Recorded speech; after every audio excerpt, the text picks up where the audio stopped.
Welcome to the Branded Film and Media Podcast. Today, my name is Marie Reiger. I'm the owner along with Kason Caraway and Cooper Reed. And today we have two very special guests.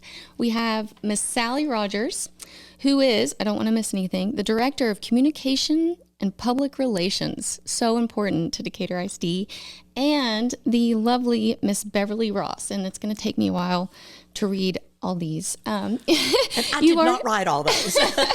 No, but we kept reminding you, this is how awesome you are. You are the executive director of Wise Christian Counseling Center, the founder, and you're also a counselor there. You are the founder of Jenny's Hope, who is named after your daughter, and you're now an author. Yes. A publicist. I can't believe it. I know, I am. So great. So great. So welcome to the podcast. Any questions or comments before we start? I just want to say thank you so much for inviting us. I would do anything with her, and I'd do anything you asked me to do. So I'm super excited to be with you. Don't say anything. It is anything. It is. I love our conversations, which is one reason I wanted you on here. It's just, even though we are different, we respect and love each other, and we're always ready to learn and talk about whatever, encourage each other, which I love it. Every time I walk away from our conversations, I'm lifted, I'm empowered, and it's beautiful. Mm-hmm. And we're also here to talk about Beverly's big fundraiser Monday night that we have been working on. So I did write some things about you, and I'm going to read them real quick, and then we'll go into our little podcast. Okay? All right, Sally. Your job is crucial to the success and existence of Decatur ISD. You do a great job keeping the public informed. The stress that you go through, I just can't imagine. You report to humans about humans, and I think people forget about that. They're always, I feel like you get criticized because people are saying, well, why didn't you tell us about that? These are human beings trying to exist as students and administrators and teachers. And just the sentences you have to write, it stresses me out thinking about it. Because you can write one wrong sentence and then it's a storm. You and I, we've driven the poorest streets of Wise County. And you recognize the responsibility to feed these kids. You recognize our responsibility to nurture all the kids. You see Decatur ISD as all of the students, not just sports, even though we're sports moms. Go Eagles. We are basketball moms. You're a cheerleader. You're a Decatur ISD cheerleader. I am. But you see Decatur ISD for all the kids that go there. And you also see your responsibility to help students.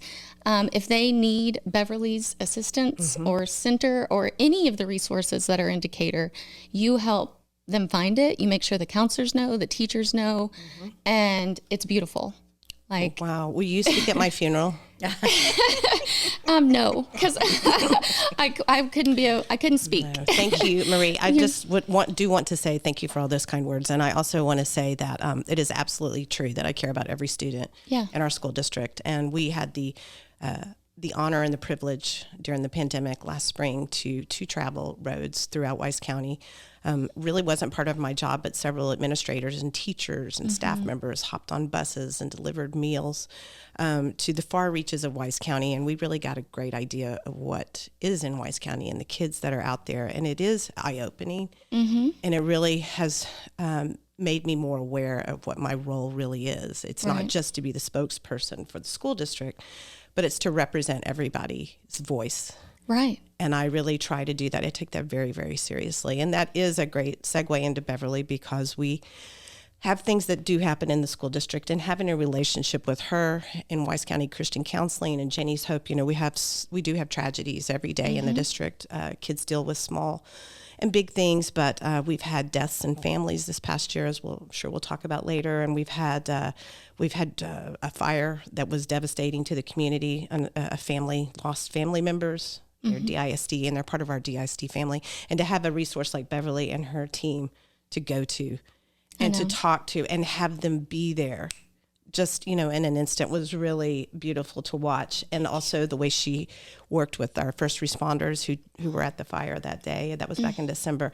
And I don't want to go too much into that, but, a great community, it functions, a great one functions if we can all work together. Right. And it's not mine or it's not hers, but it's ours. It's ours. Mm-hmm. Yeah, it's our community. And that's beautiful. Okay, Beverly, you are a beautiful soul, and I'm so grateful for our friendship. It feels like I've known you and will know you forever. For years, I've known of Beverly and of Wise Christian Counseling Center, but I didn't know.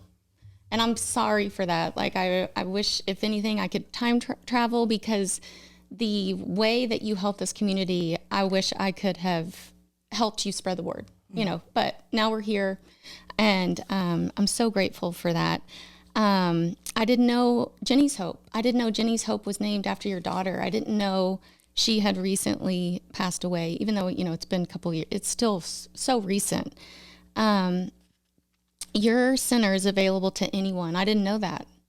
It's available to anyone, race, religion. I didn't know about the pain scale. I think a lot of people don't. So I want to go into that and how that works and why you do fundraise, and talk about your staff. You have taken this tragedy and used your grief to help others. And now you use your battle with cancer to help others. You constantly see and feel pain in others and find ways to help them. You love to pray, and you're incredible at it. You really are. Thank you. But what I've noticed more than that, you listen. When you speak, you're not speaking to listen. When you pray, yes, you pray, but you listen. And not only do you listen, but you hear people. There's a lot of people that don't. And I recognize that in you and appreciate it. You are helping people heal and recover, and I love you and everything that you do. So it is an honor to be at this table today.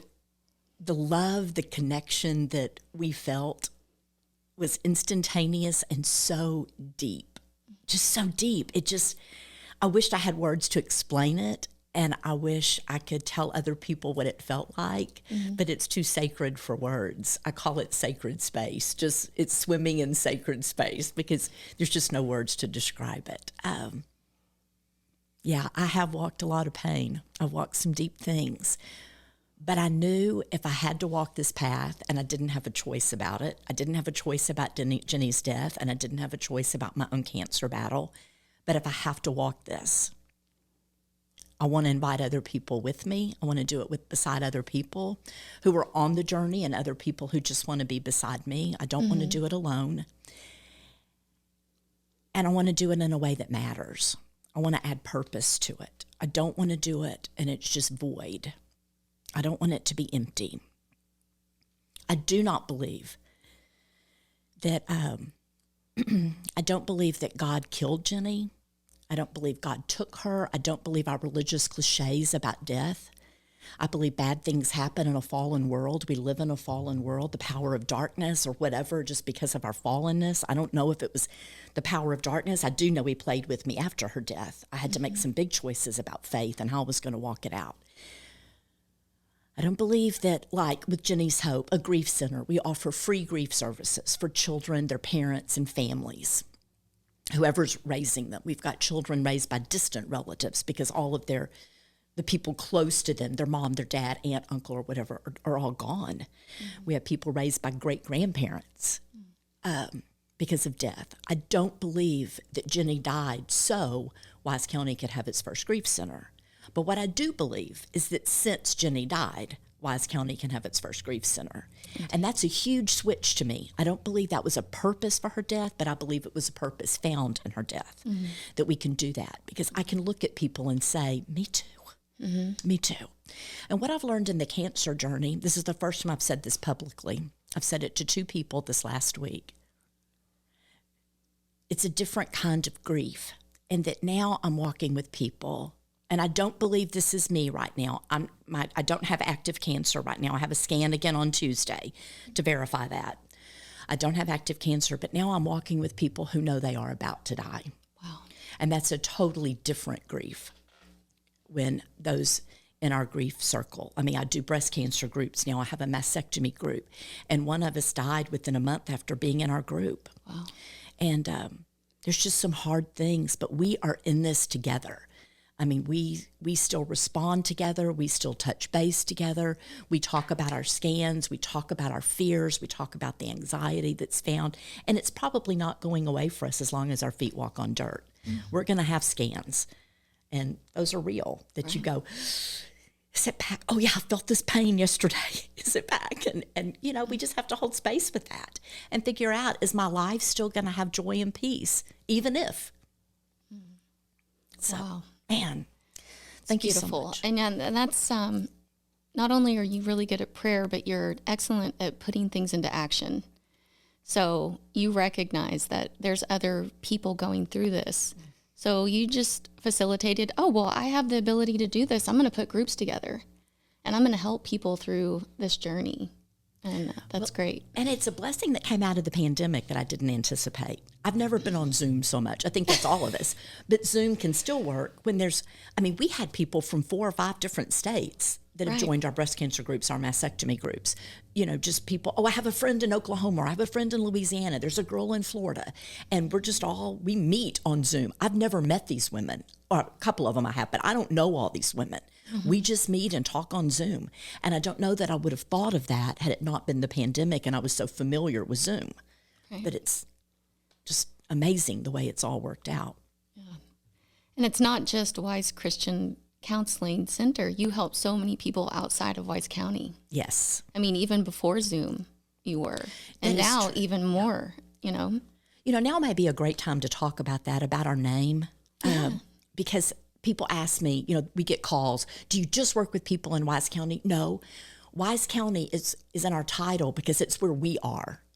It tells you where we are on the map.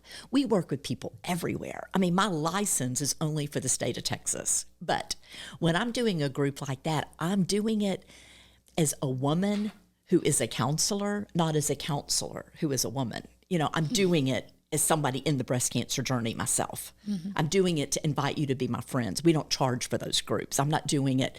Of course, I bring my professional life into it because it's who I am, but I'm not doing it as separate from that.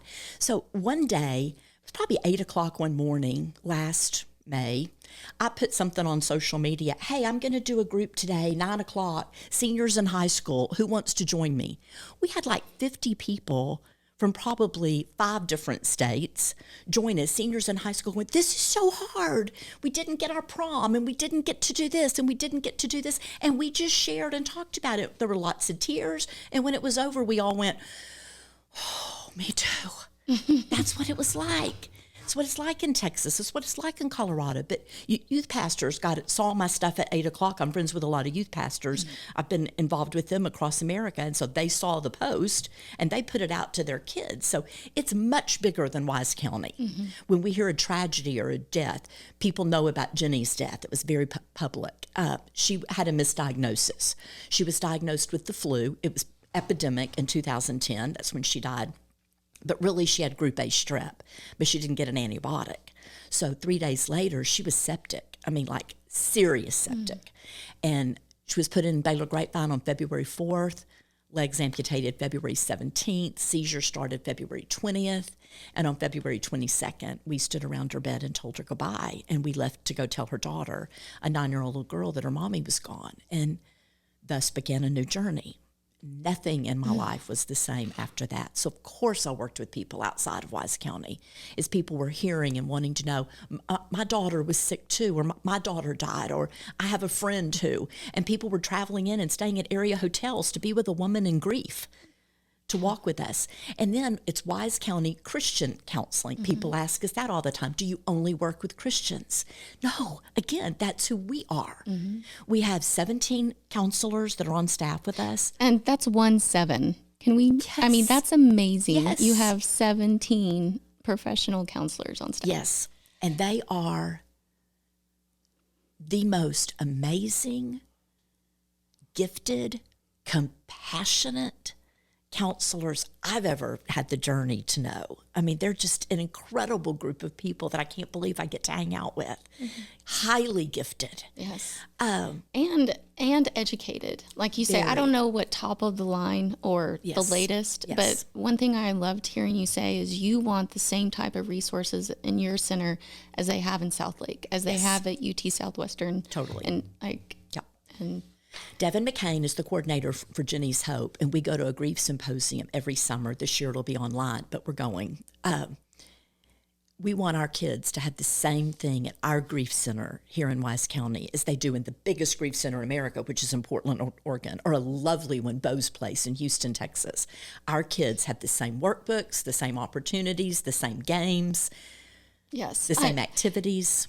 Yes, about 2 years ago, I had a conversation with Jana Bearden, and I was I knew she worked at your center, and I was talking to her about EMDR and how beneficial it had been to me and how it's just helped me to recover with my pain. And she said, "Oh, we use that." And I was kind of caught off guard, and I said, "You do?" You know, because it's scientific. She said, "Oh my gosh, the amount of trauma that we've seen, and we see kids benefiting from this, and all our counselors are trained in it."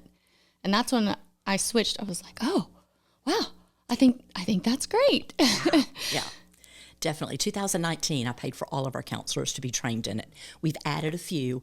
As soon as the pandemic's over, we're going to get everybody that's not trained in it because it's a powerful source. But we work with people who are Christians. We work with people who are not. I've had somebody come to see me and she's like, "I don't want to talk about Christianity at all." I'm like, no worries. We can still help you. I don't consider my job to be to convert to Christianity. What I do consider my job to be is to help people break the chains that keep them from going where they want to go in life, to keep them from experiencing peace and joy. I believe that's in Jesus, but that is not my job, is to hound them about that in counseling. My job, I do a personal testimony, usually at some point, but that is not my job to force them or push them. I just invite them into what they want to experience in life. And EMDR is the perfect chain breaker. Mm-hmm. It is great. I've had it done with me about some things about Jenny's death, extreme trauma that I could not get past. Yeah, and it's exhausting. It's not easy because you have to talk about these traumas while you're either being tapped on the side of the knee, or like with me, I held these vibrating pedals that went from side to side, a certain pattern, as I was talking about what happened. And it was exhausting, because you do have to go through it again, but it stops that trigger. Yes. So I realized that traumatic events throughout my entire life was affecting me as an adult female. And a lot of people don't realize that. They just think, "Oh, well, that's in the past and I got over it." Mm-hmm. Well, most people haven't. Right. That's right. So I love the way you talk about that too, because it is exhausting, because it is not instantaneous. Healing is always a process, whether it's from grief or the fear in cancer, trauma. We choose to enter the process of recovery. Mm-hmm. And I think that's what's so powerful about it. Right. And I love that quote, "You have to feel to heal." Yes. If you're just suppressing, it's going to come back. That's right. In one way or the other. And it may be nothing you can control, but if you can feel while you're healing, it helps. Yes. So, yes. What's next? What I want to say one more thing about that. Go. Yeah, please do. I think what we do sometimes is and Sally and I have talked about this a lot, so feel free to jump in here with this. But I think one of the things that we have conditioned ourselves in America to do, I don't know if it's America, it's just that I'm American, so it's my world, is we numb the pain. Mm-hmm.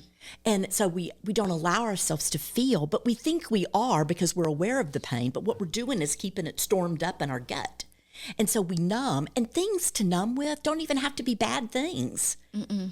Some people just stay busy. Yes. They think if they fill their schedule, that's right, then they're doing okay because they don't have time to think about that's that. Right. I think, I'm sorry, go ahead. Go ahead. One of the things that I love about Jenny's Hope and what Beverly does with grief is that when I was growing up, I always tell Beverly, I wish we had had Jenny's Hope when I was growing up, because my father died when I was 3. And the way that tragedy or a death was dealt with back then, way back in the 70s, you just don't talk about it.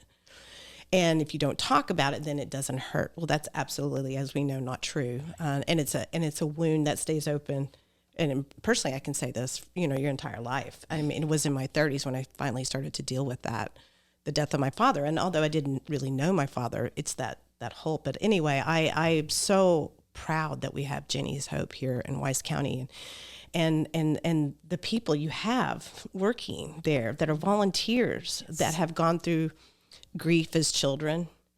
You have several, yes, that have gone through grief as children and are now helping children navigate those waters. I can't say enough about what that does for this community.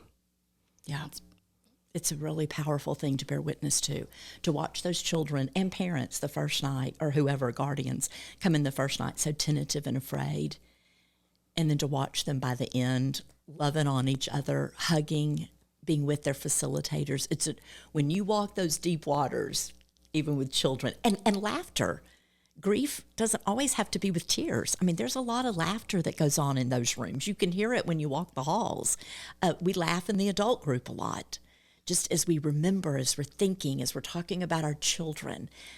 One of the quotes that hangs up in our waiting room is that grief and joy can hold hands. Mm-hmm. Wow. And so I think we give ourselves permission to experience both of those. And not feel guilty about That's right. That's right. Sally brings up, grief is so vulnerable and hard to walk. Your mom didn't know what to do other than say, she had 9 kids, and let's and do life. Back to 9 work. crazy kids, right? Yeah, they're a little crazy. Some of us are. In a great way. No, yeah, I it's love all the mine. other siblings. It's not me. I'm pretty normal, but everybody else is weird.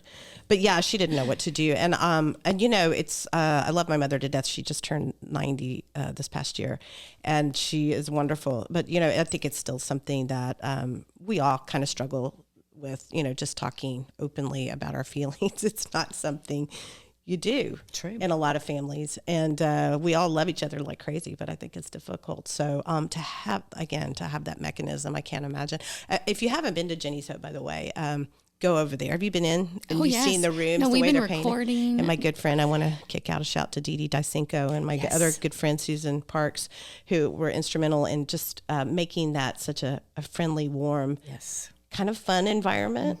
But it looks like a place you could just really, let yourself go and be vulnerable. It's beautiful. Yeah. Dee Dee and Susan did a great job. And even when you walk in, thanks to Mrs. Wood and what it was before, it feels like a home. Yes. When you walk in, and then it's just so inviting and warm. Oh man! And so you've done a really good job. Thank you. Such a gift. Well, I'm going to say this: we should talk about our book. We should.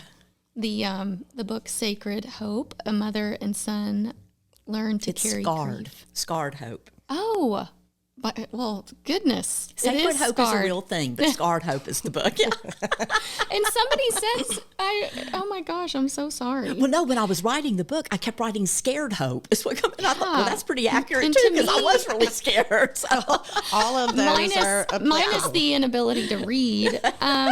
This book is sacred. Like, I know I just messed up the title, but I have so many pages marked and notes and just reading through this. And Sally, you helped her edit the book. I don't think a lot of people know that you do that. That's okay. I do. It's a new gig for me. I'm on my 3rd book now. I love it. I love hearing people's stories. It's fun. I didn't really, I'll kind of explain how Beverly and I met. Yeah. We had mutual friends. I've only been here 2.5 years. I feel like I've been here 25 years. I grew up here, of course, as you all know, but I didn't come back till I was 50.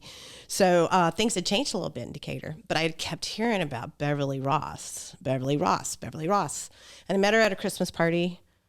I wouldn't say we clicked. We didn't really talk. And then out of the blue, Beverly invited me to lunch one day. And this was probably a year and a half after I'd been here. And we had just the most delightful lunch, as every lunch is with this one. And we were real honest with each other, and we're real direct. And I think a friendship started there. And so when she she was writing this book, she asked me if I would edit it. And I laughed that I got to spend a few months inside of Beverly Ross's head, which sounds normal, but she's not entirely normal. I think people should know that because, you're human. And we had so much fun laughing. And I have to tell this story. One night, Beverly called me and she's in the middle of writing. She's getting ready to finish. She wants to go, we got a date, a publishing date. We're all, amped up. It's about 10 o'clock. And she said, I can't find my book. Not a chapter. I can't find the book. We had iterations of it, but the most, recent one. And that's scary as a writer to lose your manuscript. So I went over there and I opened up her laptop. It was an assault on my eyes and my senses because there were probably 722 tabs open on her. Oh, no, just like her brain. Yes, I go, this is your brain. Like if I could, this is an illustration of what goes on in that head of yours. Yeah. And we found it. I mean, obviously we found it, but that was a funny, and I always say, like, I know a lot about Beverly now. And I tell you what, reading that book for the first time, I wept for the first 3 chapters. It grabbed me immediately. She wrote it with her son, Josh, and who's a pastor in Memphis, and he's so wonderful too. And he's written books, so they wrote it together. Mm-hmm. And I know you could tell this, but I'll tell it. And they wrote it together, so it was collaborative, and it's really, their relationship is so beautiful. And I've had an opportunity to see them together. It's just incredible. But they wrote it together, and the first 3 chapters though are about Jenny. And we get we get an insider's view of what that's like to go through grief with a mother. As a mother, a mother. Mm-hmm. I mean, just to have to live what she lived through, and then but for her to be so honest, mm-hmm. it grabs you immediately and it takes you in. And I'm just so proud of that book because I think that had to be hard to write. So many things that you wrote, but you did it. Thank you. You're an author. You are. I'm an author. I can't even believe it. Sally, you encouraged me so much. It was so helpful. It was easy. She made me dig. She did. I love when you talk about chapter 4. Yes. How you just wrote, well, and then I had cancer and moving on. Yes. And Sally, hang on. Let's go back to this cancer thing. Yeah. What was that all about? Well, I just didn't have time to deal with it. There's so many things. We were opening up Jenny's Hope. We had so many things going on. I just didn't have, like, you can't do that. And I tell her, and it's so interesting now that she is walking that journey again with cancer, and the timing of it. Yeah, it was the timing. Talk about that. Oh my goodness! The first line of the book, Josh writes the introduction. Mm-hmm. He had the idea for the book 2018, October 2018. I was diagnosed with breast cancer for the first time, and Josh is like, "Mom," on his way back, he was on vacation when I called to tell him, "Josh, I've had a bad mammogram, had a bad biopsy. I have breast cancer." And it was scary and it was hard, but my doctor was very hopeful, and it turned out well. The first line of the book, the introduction, is, "Josh, I have cancer." And then he details why he asked me to write the book with him. Well, in August of this last year, 2020, Josh and I were in Austin. He'd flown in from Memphis. I drove to Austin, and we were going to do a book release with a pastor in Austin. We were going to do a podcast with him, Luke Norsworthy, and I was going to stay over and teach with Luke on Sunday morning at his church. I found another knot. I hate the word lump. So almost 2 years later, I found another very tiny spot that I was trying so hard to quiet in my spirit, but I just had a bad feeling about it. And I didn't want to tell Josh because I wanted to tell my husband first, but I didn't want to tell Rick on the phone. So waited till I got home and told him. And I just lost 25 pounds. So we were both like, it's probably just something that's dislodged, not a big deal. Went to my surgeon. She said, I don't think it's going to be a big deal. And then she basically did a biopsy in her office. And she was like, this is really weird. And I'm like, yeah, but you don't think it's anything, do you? I mean, I didn't realize till that appointment how much I bait people to say what I want them to say about things. You don't think it's anything, right? She said, Beverly, this is really weird. We won't know till pathology comes back. And I'm like, yeah, but still, you think it's probably, no, it's really weird. Something's weird. And it turned out I not only had 1 spot, but I had 4 spots, all stage 1. So the book launch and breast cancer were all mixed together. Yeah. we released the book here in Decatur for North Texas Giving Day. We did a book launch, and the very next day I went in and had surgery, and then they found more spots. So I had a double mastectomy in December. So I don't know launching the book. Not only was it hard to launch a book in 2020, but I didn't feel well the whole time we were launching the book. But the book has just done really well. It's on Amazon. It's not in bookstores. It's on Amazon only.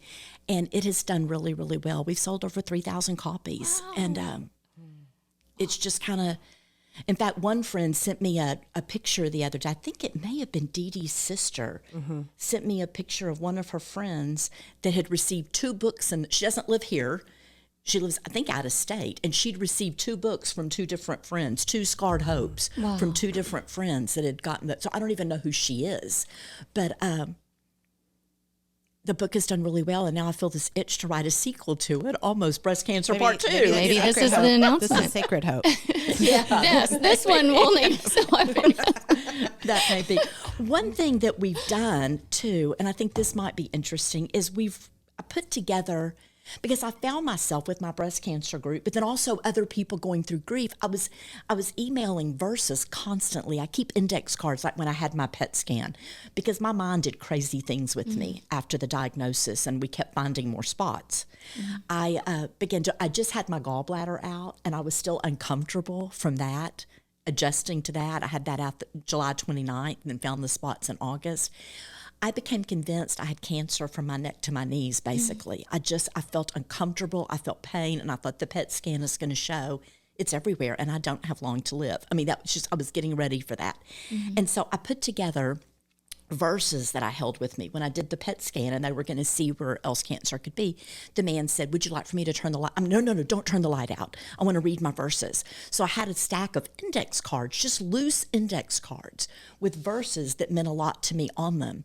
And since then, we put a spiral together called Clinging to Scarred Hope verses. And they're about my journey. But listen to a couple of these. Is now a good time to share these? Listen to this one. Just so happened, I believe the Lord gave me this gift. I was working with a psychologist from West Texas in his own grief. Now, he was not my client. I was just seeing him as a friend. And then on the second time, he began to ask me about my cancer, because our sons are really good friends, and he knew about my cancer. He began to ask me, he said, "I've got a verse for you. It's out of Eugene Peterson's work, The Message. Listen to this." Now, his wife had just died, so catch this. "So we are not giving up. How could we? Even though on the outside, it often looks like things are falling apart on us. On the inside, where God is making," and I wrote on my index card, all caps, "new life." Where God is making new life, not a day goes by without his unfolding grace. I know that verse, but it took on a whole new life for me in this journey. That God, as long as there is breath in my body, I'm trusting that you are creating a newness in my soul. And there's new things to see every day. I'm not going to live like a dying one. I'm going to live like one who lives. And this is another one. "I will lead the blind by ways they have not known. Along unfamiliar paths, I will guide them. I will turn the darkness into light before them and make the rough places smooth. These are the things I will do. I will not forsake them." And I love that. That's in Isaiah 42. And in Isaiah, this is just important, and then we can talk about something else. It's just important to me to know this. In Isaiah, the word created, creator, creation is mentioned more in Isaiah than the rest of the Bible put together, more than Genesis. But the cool part is, in Genesis, God creates from nothingness. But in Isaiah, God recreates from brokenness. And who among us has not been broken? Yeah. Love that. Wonderful. Me too. It just blessed me. And so I still hang on to my verses, and I'm still reading them, but we have them at our office now. But I love how you recognize the need for that, because when people are in the depths of grief or illness, they can't think of that verse. And to have something just so easy to flip out and read and find comfort, it's just one more way that you saw the need and had all these index cards and put it into action. And, your mission is to help people. It's beautiful. That idea that something new can come from something broken is really the cornerstone of my faith. because I know how broken I am. But the fact that I can be born again, because I'm loved that much, that's really what gets me out of bed in the morning. Because, man, I do a lot of stupid things. Yeah, we all do. I say a lot of stupid things. And I regret them instantly. But I appreciate you reading that. Thank you. So beautiful. And I'll go ahead and lead that into our relationship and how it was really important to me as a woman business owner, and of course with two awesome men that I love and appreciate, but to get two females on here and talk about our relationship and how we want to see more women empowering other women, comforting, like building each other up and supporting one and wanting the best for you and for you. Yes. And I think that's, women are so awesome in that way. I think we really champion each other. But it is nice to see it like this. And, we are very different, the three of us. We and I think we're a great illustration of our community. I mean, we represent different groups in the community, but I think it's why I love working and living in Decatur, because I get to meet different people, but we all love this community. We all love our school district. We all love helping kids. People there's who a need help. Spirit of collaboration that I love, and that's what's been so fun about this and getting to know you, Marie. And I want to say thank you before I forget to you, because you are such a light in the community. I love how you bring people together. I've told you this before, but I want to say it publicly. You have done so much to bring people together. You're friends with everybody. Oh no, I'm not. Well, okay, you try. I do try. You try, and I've told you this, and I try to do this, but I don't think I'm as good at it as you are, to find the good in everybody. You see, you explain things to me, and I'll say, "Oh, I didn't know that." Okay, well, that changes the way I think, and I think you do a really good job of trying to find the best in people and situations, and the fact that you are so open to so many ideas and people and experiences. It's a real gift to this community. You are. Thanks. Yeah. Yeah. I just really try to empathize and not judge. There's always 8 sides to every story or circumstance, why that all happened. 2 ears, 1 mouth. Yes. That's right. It's an oldie but a goodie, right? That's right. Yes. It's like, stop talking, listen, and find out where they're coming from. And I hope they give me that grace too, to try to find out where I'm coming from too. I have a really good circle of friends, and I have a really good support system. And I'm old enough now, and I think that I say this all the time, I love being my age, because I care less about that than I did when I was younger, obviously. But it also, it seems okay. I think it's okay to have detractors, or I think it's okay to have people that don't agree with you. I think if you are always agreed with, or if you say things that please everyone, maybe you're not doing your job to speak truth, Yeah, and that's I love our conversations, because I'm never scared to say something that, Beverly won't like that. I respect her opinion, and I'm careful of the way that I say it.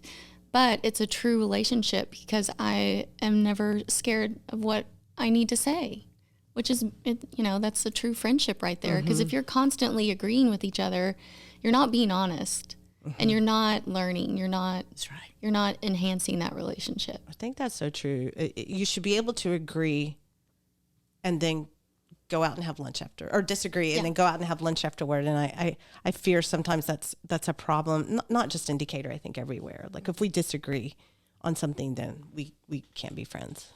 And if you do that all the time, you'll be a lonely person, because nobody else is going to agree with you on everything. No, gosh, no. I don't want them to. No, I don't want to hang out with people just like me. No, I want to hang out with other people. If there are people like you.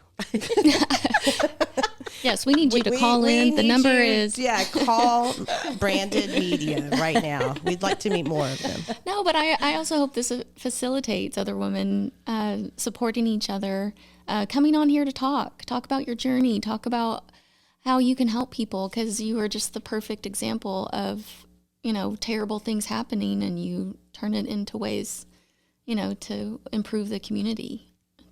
Thank you for that. I don't see myself like that. I see that I've done that, but I really believe it's the Lord empowering me. And even, I don't even feel like it was my idea. I feel like things just kind of fell in my lap.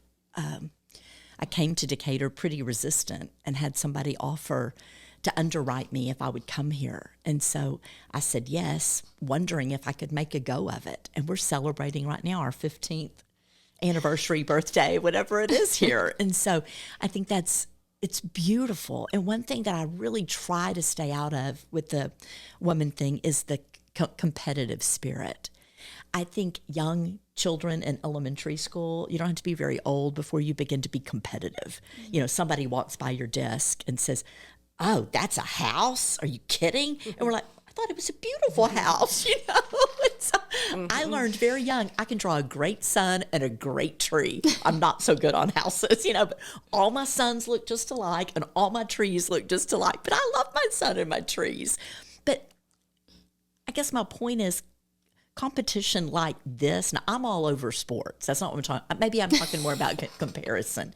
There's a healthy competition, a healthy comparison, but then there's also an unhealthy. Mm-hmm. And I feel like when we get into competitive comparison spirits with our friends, it helps no one. Right. If you're at the top, how's that helpful? It's lonely there. Mm-hmm. If you're at the bottom, how's that helpful? Mm-hmm. Yeah. But in my opinion, at the cross of Jesus, we're all more like, all of us, whether we follow Jesus or we don't, people are more alike than they are different. Mm-hmm. And so that's what we've got to just embrace. And I love how both of you address. I want to learn from other people. Mm-hmm. I don't want to squelch other ideas. I want to hear, what was that like? What did that sound like? Mm-hmm. There's nothing we can't learn from if we just show up to hear it. Yeah, I think I told you both of you this, that my word for this year was conversation. Yes. And I say it, I know my coworkers are sick of me saying it, but I say, if we could just have conversations, then we realize that we're more alike than we are different. And it's not just in schools or the city or whatever, it's just everywhere. I think we've gotten into this, texting and social media world where everything's so impersonal. But when we can sit down and break bread together or share a cup of coffee or an adult drink at Trinity, I'm open. Anybody, let me know. I'm always available for that. Then we can have these conversations that lead to mutual respect. Mm-hmm. We don't have to agree, but that we respect each other. Yes. And gosh, show grace to one another. Mm-hmm. Just show grace. You two both show me such grace, and I appreciate it. And I hope I do the same for you. And that's really what I try to do with the people in my life. Just, don't hold grudges. Don't make assumptions. I'm a big, for agreements person. Mm-hmm. And I hate making assumptions. I'd like to know firsthand before I make an assumption. I'm not great at that, but I'm trying really hard. Well, I've learned, and for a long time I thought I was good at assumptions. I'm terrible at assumptions.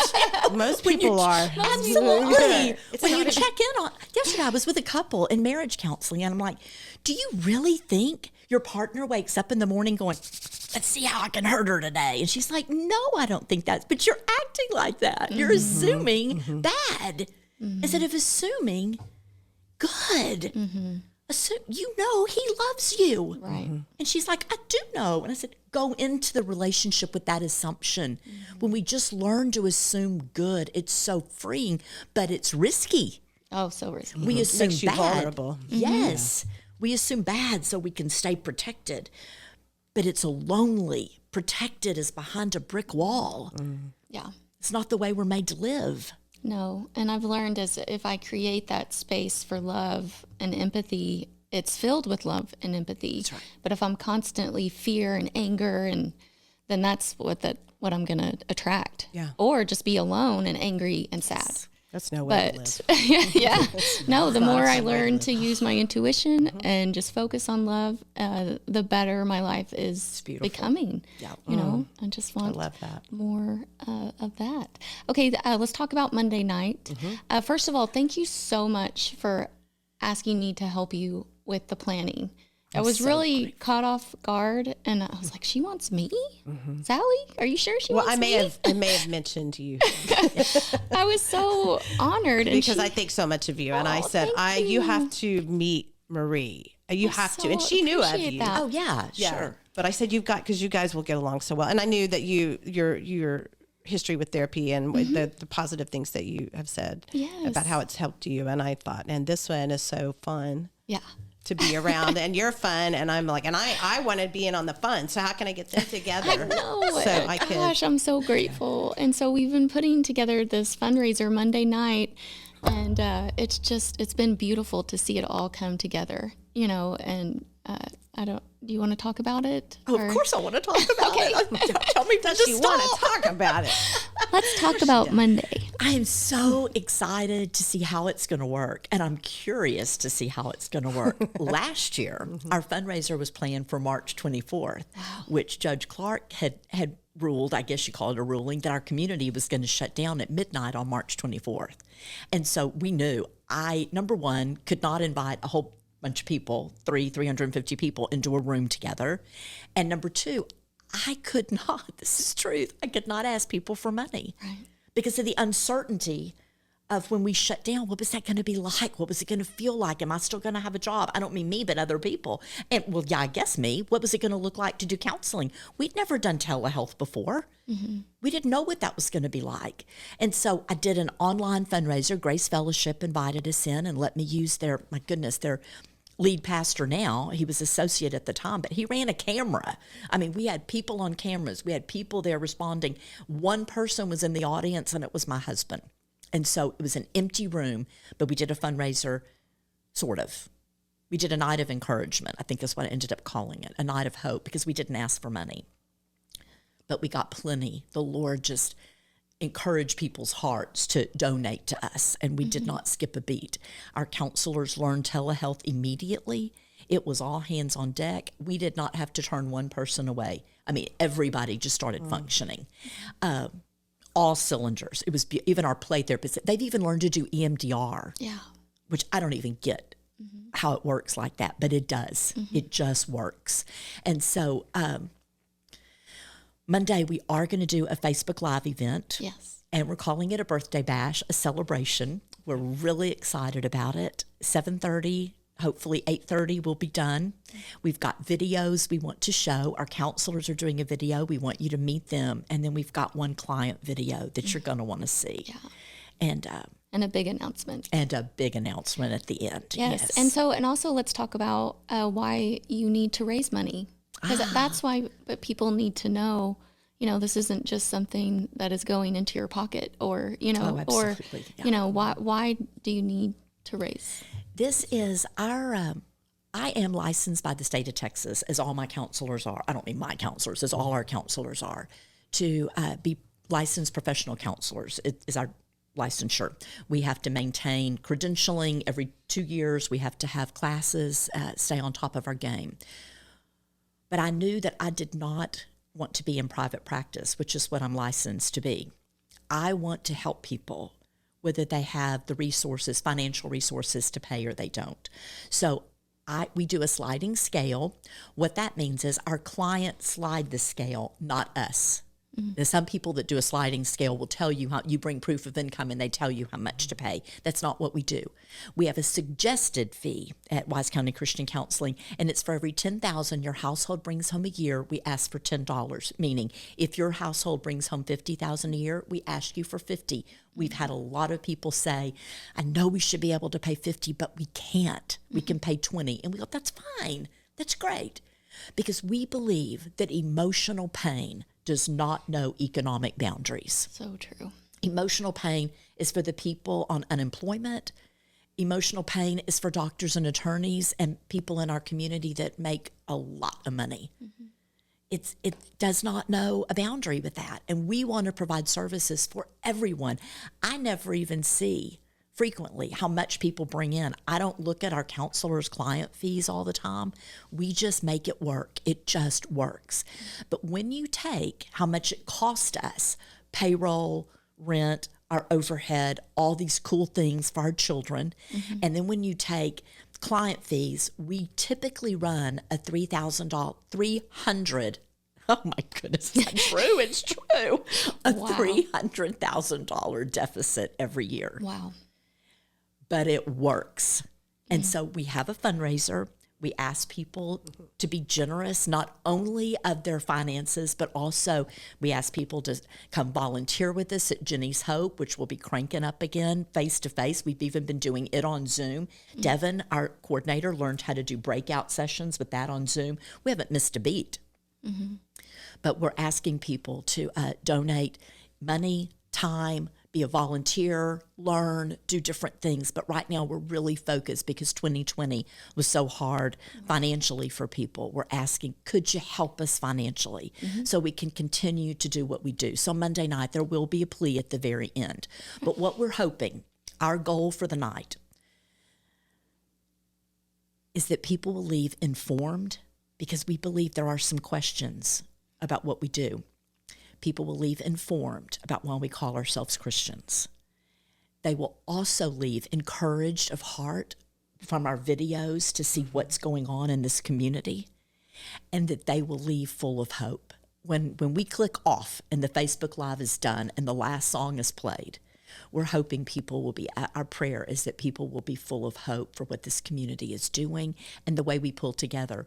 Wise County Christian Counseling would not have existed had it not been for this community and donor base helping us get started. Wow, that's true. This community underwrites us, supports us in every way, financially, but also they pour into me with words of encouragement. You know, the night before my double mastectomy, and I was just so fearful because I do work there a lot. I do see a lot of clients there. And I knew I was getting ready to be out the whole month of December, which is a hot month for us. People getting ready to be with extended family and stuff. Oh, and I'm, yeah. Bring it on. Bring on the therapy. Double the therapy. Double down. Well, yeah. I had a call, and there was a text, I think, and there was one of my friends that said, "Can I come over for a minute?" And she brought me the most wonderful financial gift that I could go into surgery the next morning and go, "Oh, yes. Wow. We're taken care of for this month." You know, I was about to be out, and I just finished 4 rounds of chemo. And so I missed time after every chemo. I didn't miss long. I had to stay out a week is what I typically did. First round was hard for me, so I stayed out almost 2 weeks with that one. But typically I stayed out 1 week with the rest. And people just poured into me, helping us financially, but words of encouragement. You can do this. You've got this. We're with you. What do you need? How can we help? How can we support you? Here's a verse I read over you. I'm praying for you. How can I pray today over you? How are, you know, just knowing I was seen and I was heard while I was having to hide at home. Yeah. Just knowing people cared. It was just a beautiful thing. And wow. So super excited about Monday night. Tune in, 7:30. We're going to be ready to go. And we'll be done by 8:30. Yes. But we believe it will be a good hour. We believe it will be an hour well spent. We do want it to be fun. We want it to be encouraging. We've got a lot to tell you about what we're doing. So it'll be very informational. I think you'll be surprised how much that our counselors are doing. I know I was. I've enjoyed being a part of the process and seeing each piece and how it fits together. So I just can't wait for others to hear it. And I'm so glad that you came on this podcast, because as we were, planning, like, how can we market this? How can we, I said, okay, well, we can definitely do social media. That's easy. We can put you up on the Majestic. You're up on the Majestic. I don't know if you saw it yet. I did not. I'll have to drop by. Yeah. Huge. Wait until the sun sets. I suggest to people, so the lights come on and, okay. But your name is up on the Majestic. And then I was like, oh, we have a podcast. We have producer Michael. Really cool in here. I encourage everybody to come do a podcast. Yeah, and we're really all kind of shocked on how far it's going. People are telling us, well, I listened to the whole episode, and I never listened to the whole episode. I listened to it too. It was really, you guys are great together too. Your branded team. I love your chemistry. It's really good. Yeah, because we really are friends, and we really do care about this community, and this is just one more way we can help spread what both of you do for the community. Thank you. And then also a way to raise money for your Christian Counseling Center and for Jenny's Hope. Because how many Facebook pages do you have that I manage? Yes. probably 14 or 15. That's crazy.